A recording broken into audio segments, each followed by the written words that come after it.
like the quote, happiness is doing what your future self will thank you for. It's a good reminder that we have a future, and the future depends on what we're doing right now.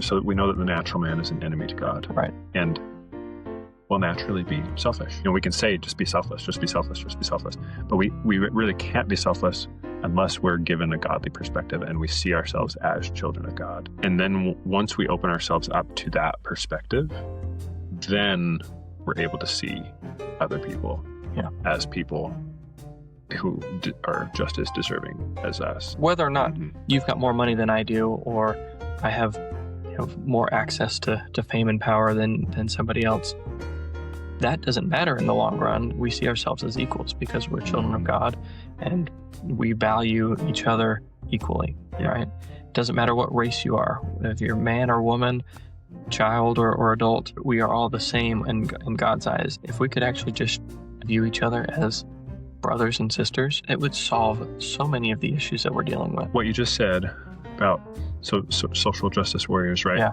It's like people who don't believe in God, who come from a perspective that, there is no God, but they're still trying to be moral. Right. And what they've decoupled morality from God. And I think that's why I take issue with it, is I commend them for wanting to be moral, but when you uncouple that from God, it's impossible to achieve. If I were to combine all of this into one thing, I would say the culmination of these 7 things is selfishness versus selflessness.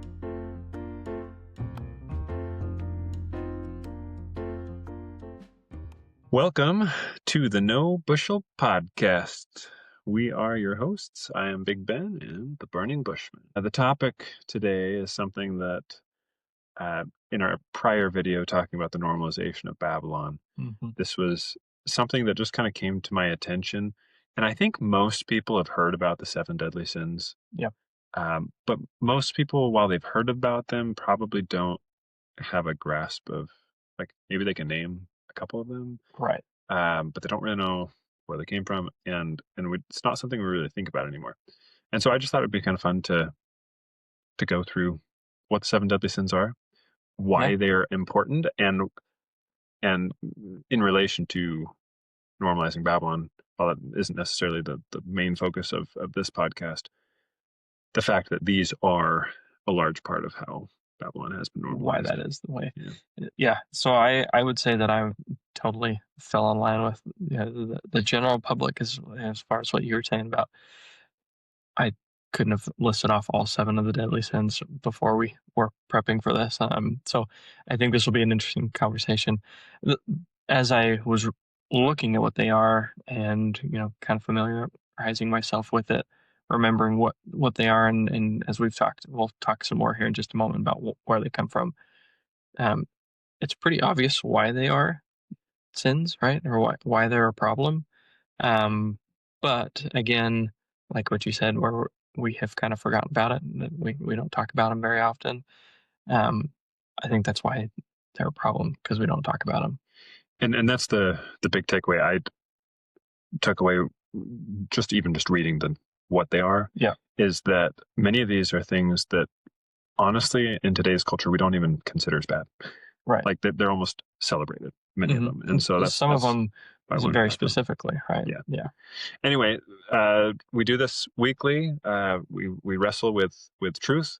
Our hope here is to inspire others, all of you, to speak truth, to be bold, and to find greater faith in Jesus Christ, really. Yeah. But we hope people of all faiths will join us each week as we do this. So like and subscribe.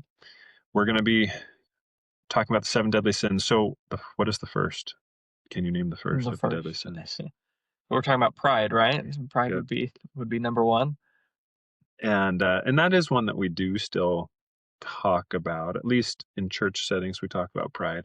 Right. I find it so ironic, though, that the pride movement is like celebrating pride. Like that just is funny to me. That's what I was kind of referencing just a second ago. Is some of these we very specifically celebrate, and whether or not the pride movement represents pride as in the worshipful in self, or feeling that you're Hmm. above the others. They the movement has taken that word and tried to change its meaning, which goes back to our earlier conversation about Babylon um, becoming normal, right? Taking a word that typically has a negative connotation and making it a good thing, trying to normalize that bad thing into something that's good, to hijack God's purpose and will for His people, right? Absolutely. And have just spun it around to make it seem like self-identity is a good thing. Yeah. When and there is a fragment of truth in there. Like we do want to be confident. We do want to Hmm. be confident in Christ and in God.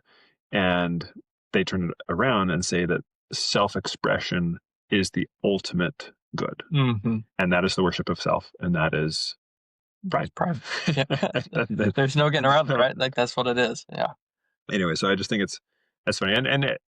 I think most people in today's world, if they're not talking about the pride movement or the homosexual movement, if they're not talking about LGBTQ rights, they still understand that pride is a bad thing. It's inherently a Like negative people thing. understand that. Yeah. And yet, you know, applying that to a specific group is like a big no-no. It's like, Hmm. you can't say that that's a sin when it's related Right. to that movement. And so devil's advocate, right? Like these are people, they want to be proud of who they are and what they really, they would say how God made them, right? Hmm. And um and so we talk about being proud, and there's a probably a good use of the term It's proud, a righteous pride, right? right? Yeah. Um, but still, for it to be a righteous pride, it has to be grounded in truth Yep. and in God's law. And so uh, it's not a true, good, Hmm. wholesome pride, unfortunately. Um, we didn't actually talk about where these come from because there's no like one scripture that Yeah, it's not actually in the Bible. It says like these are exactly. the seven deadly sins or whatever, but they do have a historical background, right? Yeah, and the teachings are all in the Bible. Right. But throughout the centuries, starting shortly after Christ, philosophers of religion started kind of piecing things together and coming up with conceptualizations of Scripture. Yeah. And there were a few people in the first couple of centuries after Christ that formulated their own lists, and then it kind of meshed over the centuries, and then was really more cemented by Thomas Aquinas, I think in the 1200s. So I mean, these have been around a long time, Hmm. um, and I think all people of faith would understand that these are the core. You know, why do we call them the seven deadly sins? Because they lead to spiritual death, Yep. and secretly or quietly. You know, it's like the flaxen cord or the where it's little by little we get drug in and we don't even realize we're being drug into these. Right. And anyway, so pride I think is one that people still understand is bad. In fact, the first three here I think most people understand are bad. So the next one, unless you want to keep going on pride, or you good, So I think we can move on to number two. We're talking about greed, right? which is greed. Now, for those that are really familiar with these, if you've ever heard the word avarice, it's a I word have that not. no, okay. Yeah, So enlighten me. the original seven deadly sins was the sin of avarice, Okay. which is modern definition of greed. Of greed. It's just the love Yeah. of money. Anyway, I remember I've heard that word before, but I hadn't remembered what it Yeah. was until I was looking into it. So I think it's interesting you said the original meaning, the love of money. However, greed, I think, applies to a lot of other things other than just money, right? True. But typically, when we think of greed, we think of a financial um, desire, right? Mm-hmm. We want more of whatever it is, and the way I can get that is by having as much money as I possibly can get, so that I Mm-hmm. can afford to do that. You know, the idea that money can buy my happiness, right? Mm-hmm. Which is a prevailing thought. I mean, Mm, whether or not we can mentally think through it and say, "Oh no, money is not what leads to happiness." yeah, Our whole society is based on higher standard of living, right. and higher standard of living gives you more happiness. I mean, Hmm. like that's why we get educated. That's why we do everything in life, really, right? I mean, is to Yeah, increase we standard can of living. we can have a better life, what we consider a better life, right? Mhm. And that better life typically includes a higher income so that you can afford the more pleasant things of life. We had an interesting conversation with a coworker recently Yeah. where we feel sorry for people that are lower socioeconomic level, right? Uh-huh. You look at your poor kids from Africa, or those that are starving and or abused, or like there's lots of things, but money is a huge aspect of that. We think Yep. that those that are born in sheer poverty, and I'm not saying that that's a good thing. Yeah. Obviously, it's good to lift the socioeconomic level of people in certain for in certain ways. It's good, but there are some If you do it out of greed, then we have a problem, right? exactly. Um, anyway, but our coworker was really struggles knowing how can there be a God, and how did I get so lucky when that kid didn't get so lucky, Right. and um, and we were talking about that and how that kid, from our perspective, they're suffering, Hmm. but if you look at anxiety and depression statistics from the US to some of these other places that have Yeah. way higher poverty rates, Our depression statistics are like skyrocketed compared to a lot of these other which is just kind of mind places. blowing, right? Yeah. And you think, well, we have so much more, right? We can afford everything else, and and sure, there is poverty in America, but Mm-hmm. and there are certainly people that are struggling, but we typically, on average, I'd say we have a lot more wealth and available to us compared to a lot of other people in other countries, and the kind of my light bulb moment during that conversation we were having the other day was, um, a lot of it is the perspective that we have. We see ourselves as we see ourselves and then look at somebody else and we judge them based off of our own situation. Mm-hmm. But if we can step out of our own self for a moment and look at the two of us, look at myself and this starving kid from Africa, in a lens that is a God lens, right? And look at us as children of God, then the on a spiritual side of things, there can be a big difference compared to a temporal viewpoint. So we typically look at that temporalness of, oh, he doesn't have any money, so he's suffering. They don't have any food. They don't have any, you know, nice shower to get clean in. And while those are nice things to have, and obviously we don't want people starving, but those are temporal needs. Those are temporal wants and desires, meaning those are things that, as part of the world, as part of Babylon, if you will, we look for. But on a spiritual lens, those are not necessarily needs, right? The need is to follow Christ and to have a relationship with our Heavenly Father, and someone that it can be suffering from a temporal standpoint can also be riding a spiritual high compared to the person that is got everything from Yeah. a worldly standpoint, right? So while we do, and as Christians, we want to lift people out of poverty Hmm. because temporal needs, I mean, we know it is extremely hard.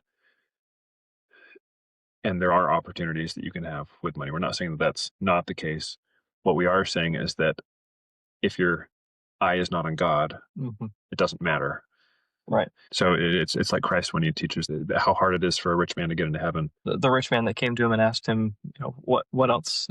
I've lived my life righteously. What else is there that I need to do to join you in heaven? And he says, give up all of your possessions and follow me. And he Yeah, says, and I was actually thinking of the camel. It's easier to oh put a yes, camel through the eye uh-huh. of a needle too than to for a rich man to go to heaven. So obviously, while there are temporal benefits to riches, um, we we like to the hardships that come from temporal problems Hmm. are not evil, and they actually in many cases can turn us to God. Um, and it's the ease of having so much that Yeah. dulls us to just being sensitive to God. Right. And like that rich man, the rich ruler who wasn't willing to give everything up because he was so easy and comfortable in his life. Um, we are at greater risk of that today than probably any point in human history, Right. just because of the sheer success that we have and putting, maybe not money, but things Hmm. over wealth, if you will, Right. over God. So obviously a very huge thing in today's world that we need to measure. Should we go to number 3? Yeah, sure. All right. This one I think really is a big one in today's world. I mean, They're all big. they're all big. Yeah. But in today's society, this one to me is just so blatantly obvious, the deterioration of it, right? Mhm. And that is, we're talking about lust, right? And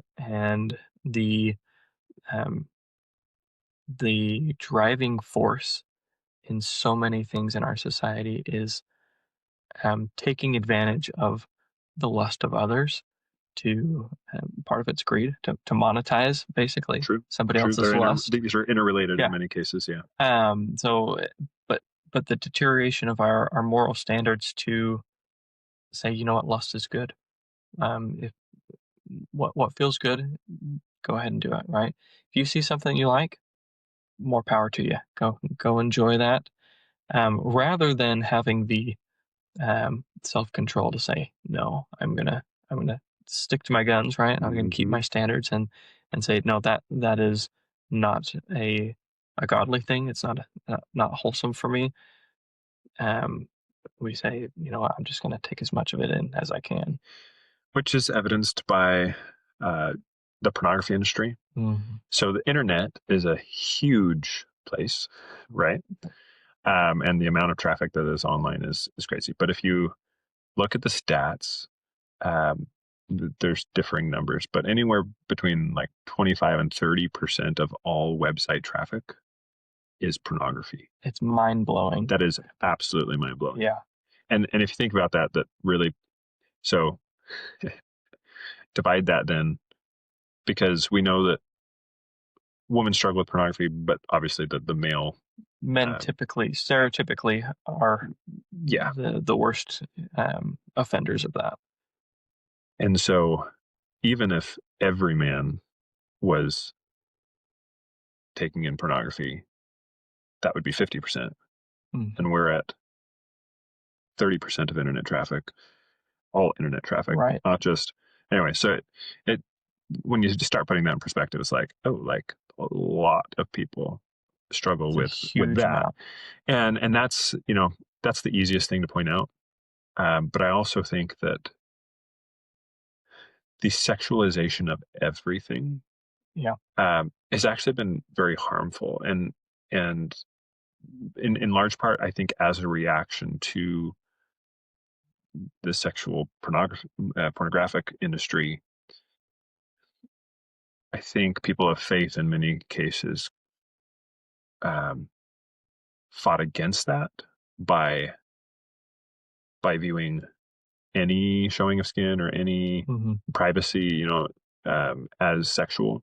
Where, like I love good art, and like today, like if you were to show a classical, you know, artist, even most people are okay with Adam and Eve because they know they were naked. Right. But the body used to be celebrated as a Mm-hmm.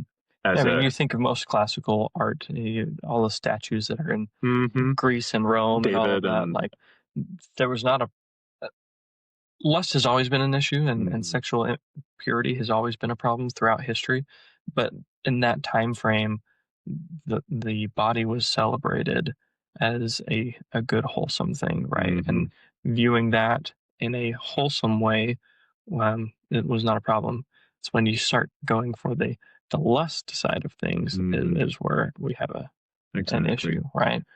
And so um, I think society has had some negative pushbacks against pornography that are also negatives, where it's that pendulum swing of the bad gets worse and worse, and we try to combat the bad by going the other direction, but we actually just need to hold to the principle in the middle. Yeah. And stand strong there. That and not overly sexualize things, not be out of lust, but also respect and be confident in our bodies. So like shame for women, I think like modesty standards, or I think a lot of women actually are ashamed of their bodies and feel a huge lack of confidence in their body, that I think is actually was a direct result of the porn industry, that then caused Christians to like kind of go hardcore the other way, and like any showing everybody like, hyper modesty and other things that I think in the long term has had some negative consequences as well. Yeah, I would agree with that. Do you want to keep on that one? I think we can move on. I think most people understand less. These last few, I think, are less visible, or we're less aware of them, but I think they're every bit as much prevalent in today's society. Yeah. So the next one is the sin of envy. This is an interesting one, because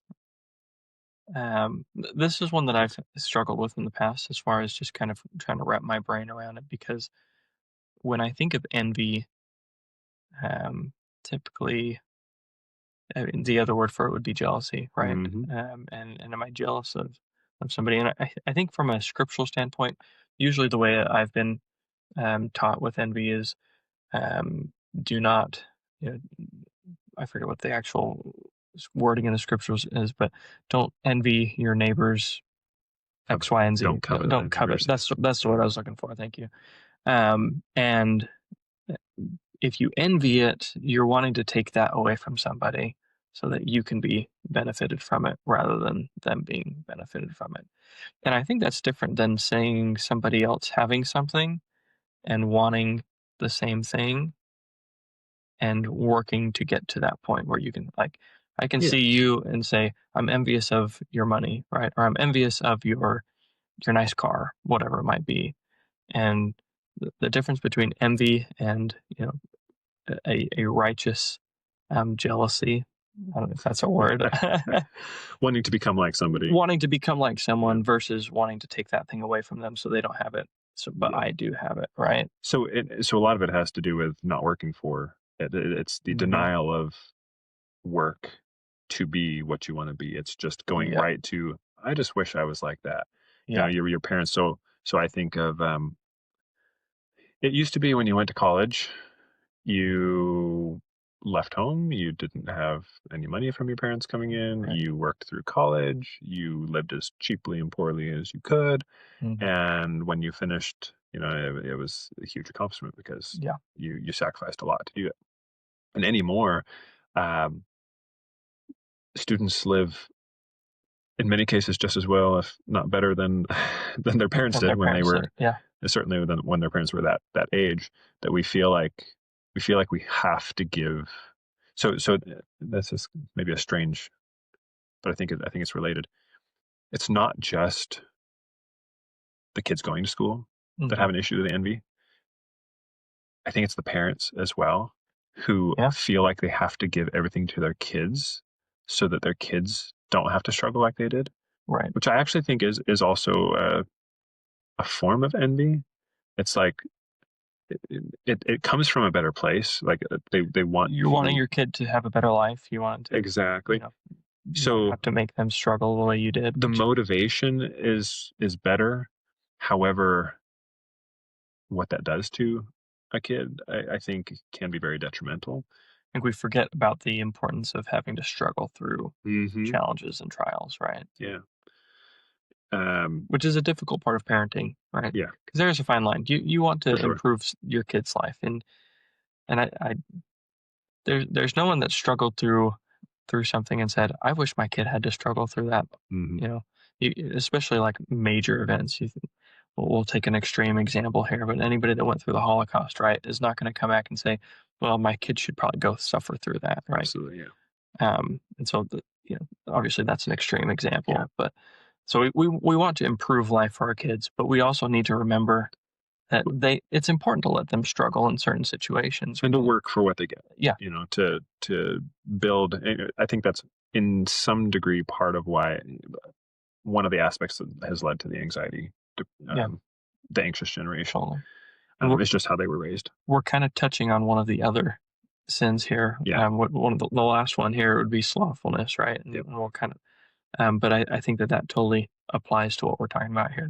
Mm-hmm. The apathy that we've talked about, where I don't need to go work. My parents will pay for it, or I'll just take out another student loan and still be able to enjoy life the way I am. Mm-hmm. We'll just push that payment out later on down the road. That slothfulness. We we can come back to slothfulness if we want, but I think it totally applies to what we're talking about right now. Yeah. Envy. So there's a few other aspects of envy that we can probably consider as well. To some degree, debt, I think, could be, we want what that person has. And Yeah. so I'm just going to go into debt Mm-hmm. so that I can have it right away without actually working for it. Yep. Or I'll work for it slowly over time and back it off. And debt culture is That is the quite culture here, right? intense. I mean, Especially in our in America, like that is how you succeed in life, is to go take out a loan after loan after loan, get a credit card, and pay, I'll pay it off at some point, right? And yeah. it, for those of you that are aware of your finances and are actually paying attention to that, budget and whatnot, it's very easy to see why debt is not a good thing and why people work very hard to stay out of debt. Yeah. That is a big issue in today's world. That if you can live debt free, it is such a burden that is lifted off of you. And when it comes to the financial aspect, I mean, that is really damaging families. I mean, it's one of the top reasons for divorce. Right. Otherwise, it's just money management and being able to live within your means. I think that whole concept gets back to envy is just, why can we not live within our means? Utah may be one of the worst places for this, right? I mean, the standard of living is so high, and everybody feels like they need to have what their neighbor has, and then and we have a hard time just being okay with, you know what, I've got enough. Yeah. I'm grateful for what I have, and sure, I may not have everything that I could ever want, but I can be very content and very grateful for what I do have. And it's the focus on the gratitude will make us far happier than focusing on 100%. trying to get more and more things. I think that goes back to what we were talking about at the very beginning, with that perspective of, us here in America versus the starving kid in Africa, who could be just as content and happy with life and enjoying, the things that he has. And in fact, the less that people have, the more we appreciate the things that we do have, right? The fewer things that we have, the things that we do become that much more meaningful to us, and the more that we're grateful for whatever we have, the less you feel that you need. Yep. Very good. Move on. Yeah, let's do it. So I was thinking about greed and envy and tax law. Now we're gonna get into the government. I know. I was like, the whole idea of like tax the rich and give to the poor or whatnot. Like, right. Like I can understand why people have some of those ideas. But I mean, the U.S. tax code is like 700,000 pages or something like that. Right. And God's tax law is one sentence. Yeah. And so I just think of greed and envy and how much people have learned that they can vote themselves money too. Right. Which is envying they're wanting someone else's stuff. And that was just a random side note back to greed and envy. We could go down a big long rabbit hole as far as politics and government go. I hate taxes. I hate taxes, guys. Does anybody like taxes other than the government? I don't even know if the government likes them. The next one here is gluttony, which we talked a little bit about in our last video. But the desire or the feeling of the need to just have as much as you possibly can get. I think normally when I think gluttony, I think food. That's like the quintessential. Right. Like, how much food can I eat? Mm-hmm. I said, let's go to the all-you-can-eat buffet and just pig out. gorge down as much as you can until you're sick. And I'll be honest, I enjoy that just as much as the next person, right? And that's what I'm saying is like I think our society Yeah, has so normalized these things and just says, oh, it's all good. yeah, And I think that there is an effect on us. there is. Well, and I think that's proven in. Let's focus on food and that for a moment. But I think that you look at obesity rates in America, and I think you can pretty directly correlate that with the gluttonous Hmm. behavior that we have of Absolutely. let's eat whatever we can, as much as we can, whenever we want. Hmm. Whether it's an all-you-eat buffet or it's just, well, I'm going to go to the restaurant and order the biggest, fattest steak or The whole bag of chips, the whole yeah, case of Oreos, the whole, I mean, like, there's no limit. We're just going to take hmm whatever we have because it's available. self-restraint, Yeah. right? Ability to make choices not for my immediate satisfaction, but for my long-term. Hmm. You know, I like the quote: "Happiness is doing what your future self will thank you for." I like that quote. It's a good reminder that we have a future, and our future depends on what we're doing right now. Hmm. Yeah. And yet, in so many things, when we satisfy the want or the what we might even think is a need right now, when we satisfy Yeah. that right away every time, and that's the consumerism. I mean, it kind of falls into Right. modern consumerism. Like we have such a hard time waiting for anything. Right. I mean, the next iPhone comes out, and you've got a line a mile long to go get the next iPhone, right? Yeah, And when you could wait the next day, and there wouldn't be a line anymore. and that can be a form of gluttony, right? I mean, Yeah. we think of food as the quintessential, and yet Hmm. any consumerism where we're more focused on my immediate satisfaction and pleasure over my long-term patience and Right. restraint. Hmm. Yeah. Okay. Next one is the Right. sin of wrath, anger. This is one that I don't know that we typically think of as a sin. Like we like God was angry, right? Mm, God's been angry. But I think there's a difference between an anger and a a wrathful behavior. or rage. Yeah.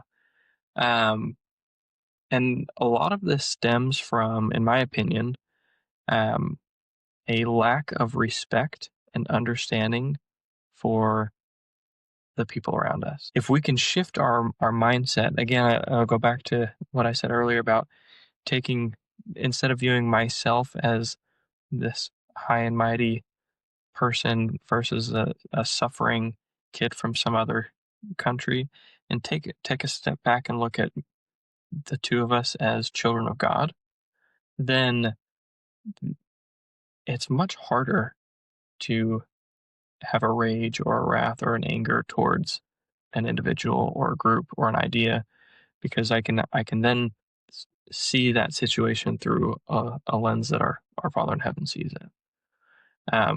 But it's a lot easier said than done. Yeah. So when I think of wrath or anger, I think the vein you were going down is maybe a little bit different than what I've been Sure. thinking in regard to that. And part of that is exposure. So how many times have I actually seen like a really angry, mad person? Sure, road rage. I guess you could Yeah. lump into that, like people just kind of getting upset or whatnot. It's not actually been until recent years, through some service that I've done in our church, that I've been made aware of how big of an issue wrath can be, Hmm. and how scary it can be. Um, Domestic violence Yeah. is not typically seen publicly, Right. and it's typically one on one, oftentimes a marriage situation.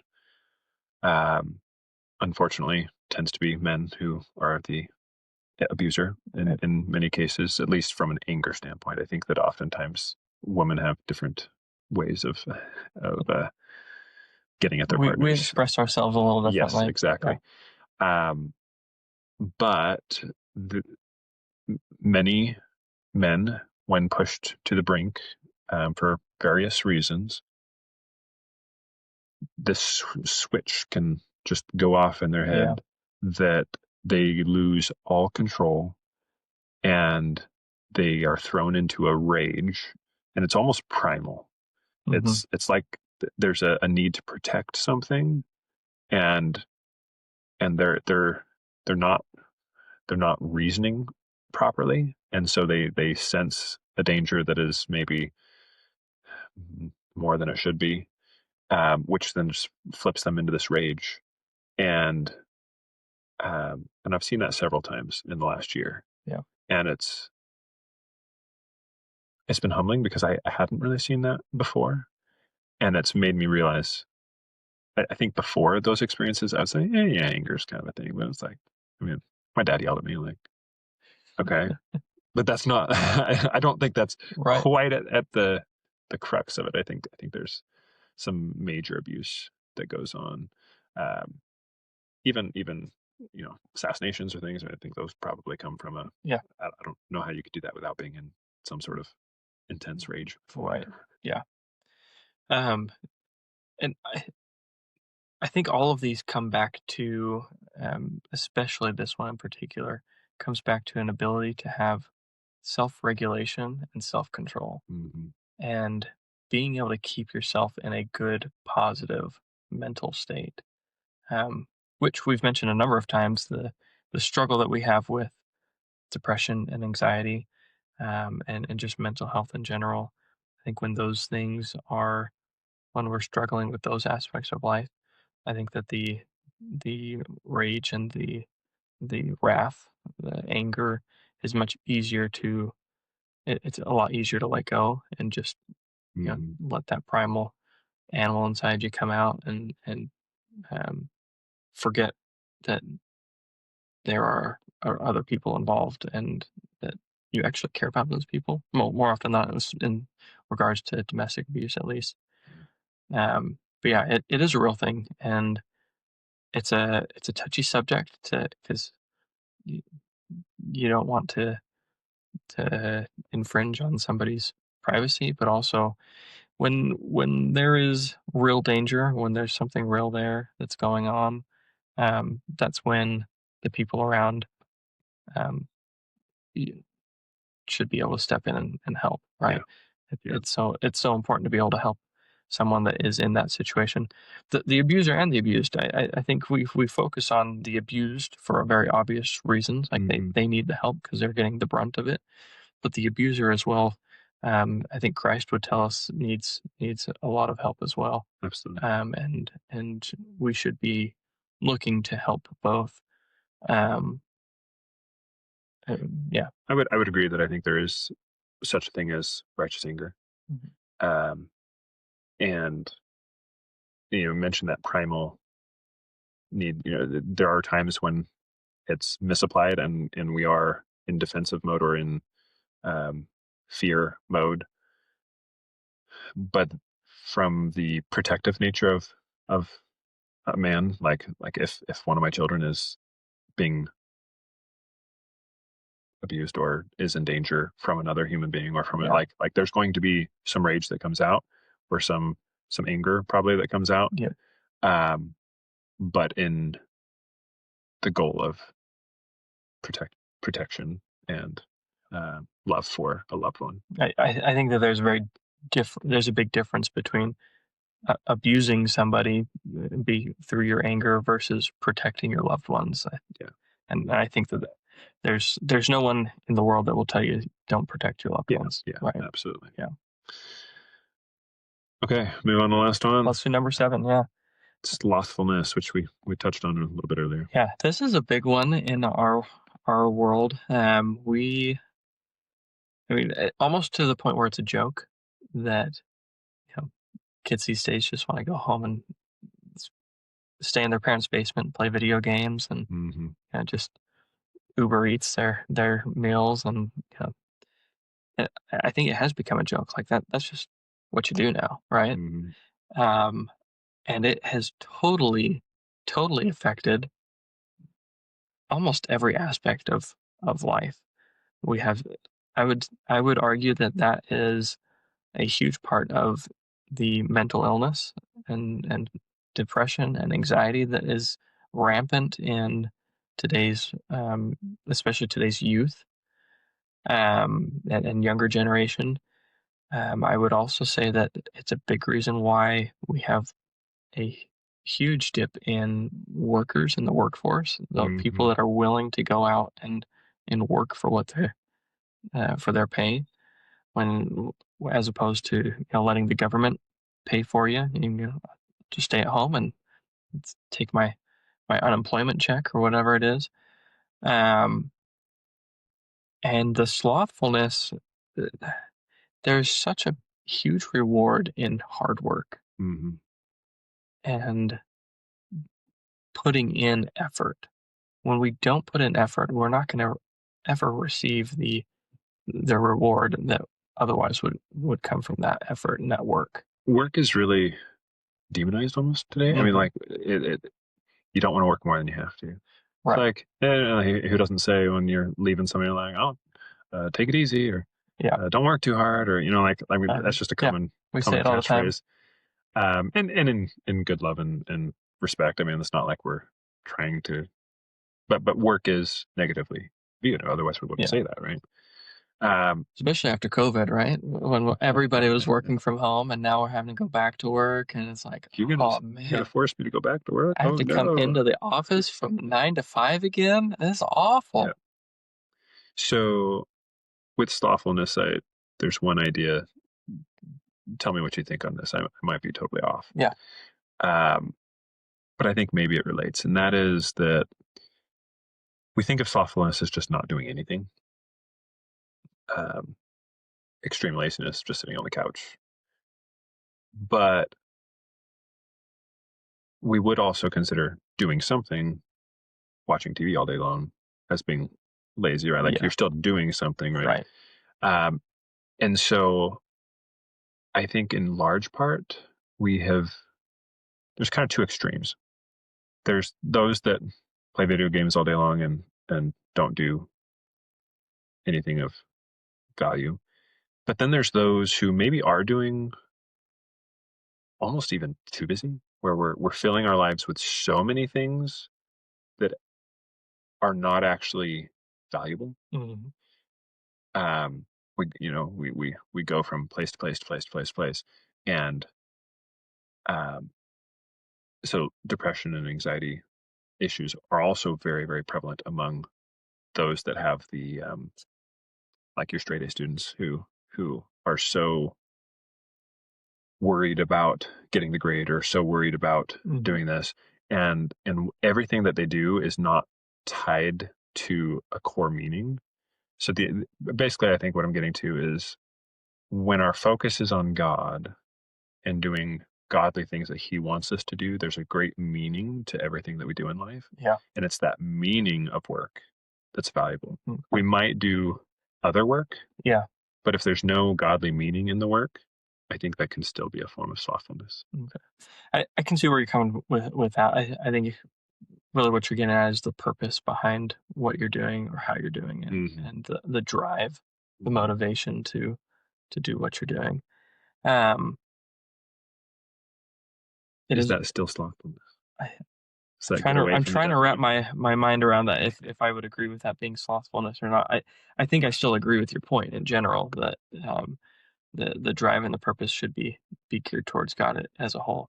Um, I'm gonna have to think about that one a little bit See, because I think 'cause- of like something in my house that we are big proponents of is something we call uh, educating hearts and academia, right? Mhm. I mean, you can go to college and get a degree in gender studies and um, what any degree you can pick your degree. Yeah, I guess like how is that different than playing a video game all day long? right. Does that make sense? Yeah, it was going and Like doing something, you're but still doing something is it actually in gonna that video game. I mean, like you're working out your thumbs and your brain. Like some of those games, you really have to think through. You're gaining some education Mhm. through, Yeah. No, I can justify it all day long, right? And there are people that make a living off video games, and then are you saying yeah, that those people are being slothful? Not necessarily. The stereotype of that situation, right, is kind of what we're looking at. But what I would probably my response to your question here is I can see the connection with slothfulness because the way I would put it is by putting yourself so busy. Your initial scenario was busy, busy, busy. I'm, studying all day long. I'm going to all my sports games. I'm doing X, Y, Z all day long. Um, I think that can allow us to be by being busy, too busy. We force ourselves to be slothful in other aspects of our life. there you go. I like that. And so it cuts us off from some of those more important things in life. So to Hmm. bring back the purpose that we have that we can find through our spiritual relationship with God. So if I am too focused on work and school and sports and video games and whatever it is, and not letting myself take the time to do the important things in life that Hmm. have deeper meaning for that future self that we talked You're about. crowding it out. Right. Then I'm being slothful in that aspect of my life because of all these other things that I'm doing too much of. Okay, I like that. So then where does that concept that you just talked about of Yeah. the prioritization of Hmm. godly things, does that just fit into all of these? Is that like a tier level above the seven deadly sins? Yeah. So as we've been talking this whole time, I've been thinking about how if I were to combine all of this into one thing, um, I would I would say the culmination of these seven things is selfishness um, versus selflessness, Hmm. where it is to be proud, to be prideful is I believe myself to be better Hmm. than somebody else, right? To be greedy, I want everything for myself. Hmm. To be lustful, I want to have that relationship with a man or woman, whatever it is. I want to have I want Hmm. that feeling or those actions. The envy, I want what you have, and I don't want you to have it. The gluttony, as I want as much as I can get. The wrath being, I feel this way, and I'm gonna make sure you know it, right? I'm gonna force you into the situation because Hmm. I am angry. And slothfulness being, I don't care. I'm just gonna do whatever I want. Or you know, somebody else will take care of it. I don't need to work. I don't need to Hmm. have that relationship. Versus a a God-filled spiritual life of how can I improve the people around me, the community around me, and spread the light and love of Jesus Christ, right? I think that is the difference. Hmm. Um, so my culminating argument for the seven deadly sins is it's all selfishness, Yeah. and that is why they are sinful. Yeah, I agree with that. I think that's spot on. And while they are all selfish, so we know that the natural man is an enemy to God Right. and will naturally be selfish. And it's without having, we can say, just be selfless, just be selfless, just be selfless. But we really can't be selfless unless we're given a godly perspective and we see Yeah. ourselves as children of God. Hmm. And then once we open ourselves up to that perspective, then we're able to see other people Yeah. as people who are just as deserving as us Hmm. of whatever it is that we want, right? And then we see ourselves as equals, right? Whether or not Hmm. you've got more money than I do, or I have more access to fame and power than somebody else, that doesn't matter in the long run. We see ourselves as equals because we're children of Hmm. God, and we value each other equally, Yeah. right? Doesn't matter what race you are, if you're man or woman, child or adult. we are all the same in God's eyes, and that is where I think if we could change the world and have everybody view each other truly as equals, that's a big part of today's social fight. The social justice warriors, right, are trying to bring in equality, but it's through a lot of these 7 deadly sins that we're trying to create equality for everybody. If we could actually view each other as brothers and sisters, then it would solve so many of the issues that we're dealing with. What you just said about social justice warriors, right? Yeah.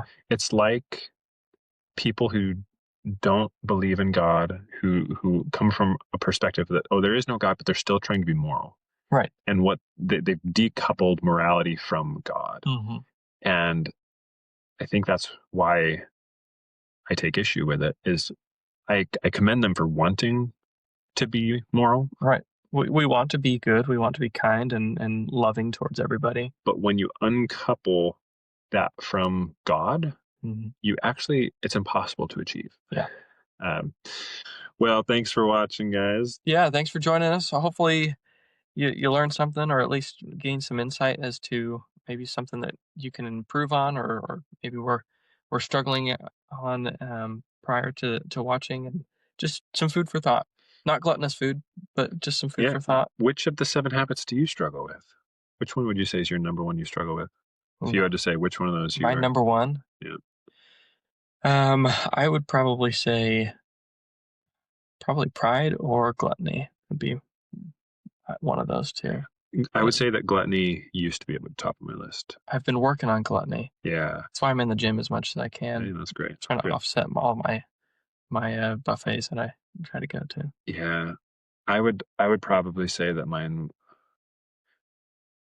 I might say greed. Yeah. I might say greed. It's not something I think about or worry about, I don't think, but I think that if you sit down and have some real self-reflection. Yeah, as a provider. So like there's part of me like I want to provide for my family, and I want to and I think that there's a portion of that's good. Yeah.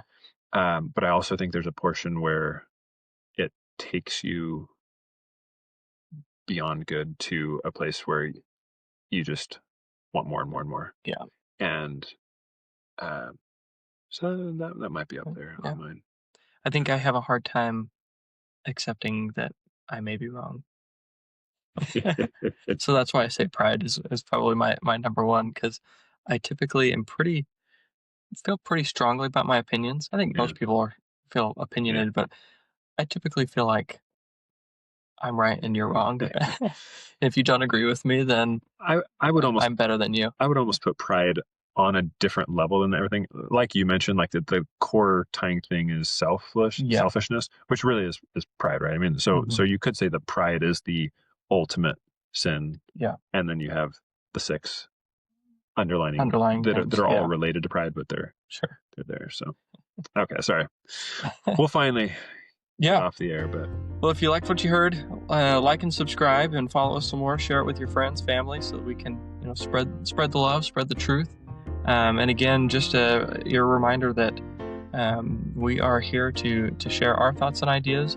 We're not perfect. We are by no means know everything that we're talking about here, but we certainly have thoughts and ideas and want to share those with people, so we can stand firm in our beliefs and strong in our convictions, rather than hiding in fear under that bushel.